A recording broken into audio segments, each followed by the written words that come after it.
అనుమతి లేని భవనాలపై కొరడా జొలిపించనుంది జీహెచ్ఎంసీ. అక్రమంగా నిర్మించి బీఆర్ఎస్ తో రెగ్యులరైజ్ చేసుకుందామనుకునే వారి ఆట కట్టించనుంది.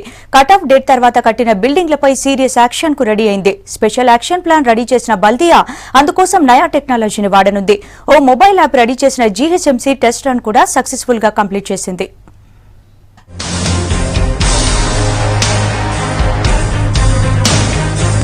అనుమతి లేకుండా బీఆర్ఎస్ కటాఫ్ తేదీ తర్వాత నిర్మించిన బిల్డింగ్లపై చర్యలకు స్పెషల్ యాక్షన్ ప్లాన్ రెడీ చేసింది బల్దియా.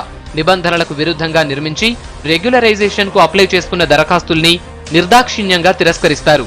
భవనం ఎప్పుడు కట్టారన్నది స్పష్టంగా తెలుసుకునేందుకు లేటెస్ట్ టెక్నాలజీ వాడుతున్నారు. ఒక్క క్లిక్ తో భవనం చరిత్ర తెలుసుకునే సరికొత్త మొబైల్ యాప్ రెడీ చేశారు.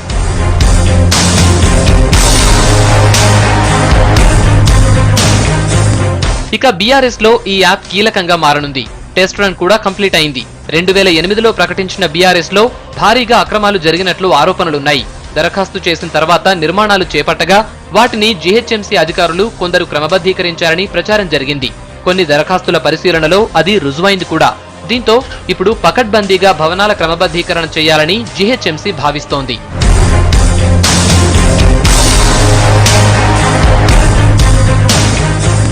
అక్టోబర్ 28, 2015ను కటాఫ్ తేదీగా, నవంబర్ 2న రాష్ట్ర ప్రభుత్వం ఎల్ఆర్ఎస్, బీఆర్ఎస్ పథకాలు ప్రకటించింది. 2 సార్లు పొడిగింపుతో మార్చి 30తో క్రమబద్ధీకరణ దరఖాస్తుకు గడువు ముగిసింది.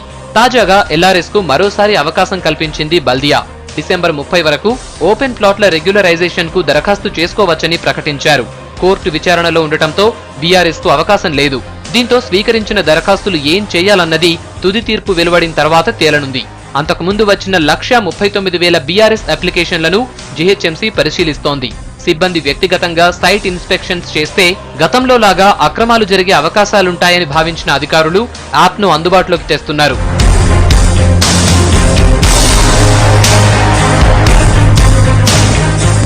ఇక బీఆర్ఎస్ లో టెక్నాలజీ వాడటం ఇదే ఫస్ట్ టైం.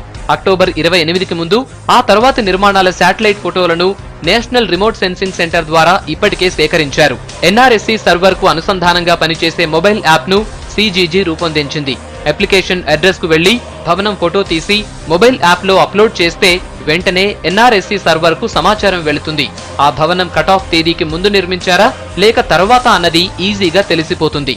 ఒకవేళ అక్టోబర్ 28కి ముందు 3 అంతస్తులు, ఆ తర్వాత మరో 2 నిర్మించినట్లయితే ఆ వివరాలు స్పష్టంగా తెలిసిపోతాయి. దీంతో మొదటి 3 అంతస్తులు క్రమబద్ధీకరించి ఆ తరువాత వెలిసిన అదనపు అంతస్తుల్ని కూల్చివేస్తారు. ఒకవేళ భవనం మొత్తం కటాఫ్ తేదీ తర్వాత నిర్మించినట్లయితే ఆ దరఖాస్తు తిరస్కరించి ఆ భవనాన్ని పూర్తిగా నేలమట్టం చేస్తారు.